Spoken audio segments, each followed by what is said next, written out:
Pasado sa ikatlo at huling pagbasa sa Kamara ang panukalang 200 pesos na wage hike sa arawang kita ng minimum wage earners sa pribadong sektor.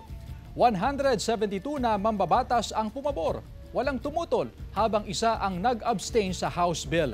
Sakop ng panukalang umento ang mga manggagawa sa private sector kasama ang contractual at subcontractual. 5 milyong Pilipino raw ang makikinabang dyan ayon sa isang party list.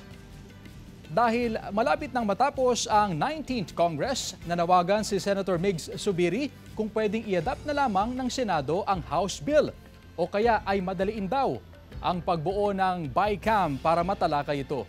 Sakaling maisabatas, iyan ang unang legislated wage hike sa loob ng halos 4 na dekada. Sabi naman ng Malacanang, titingnan ng Pangulo ang economic implications o epekto sa ekonomiya ng panukalang wage hike.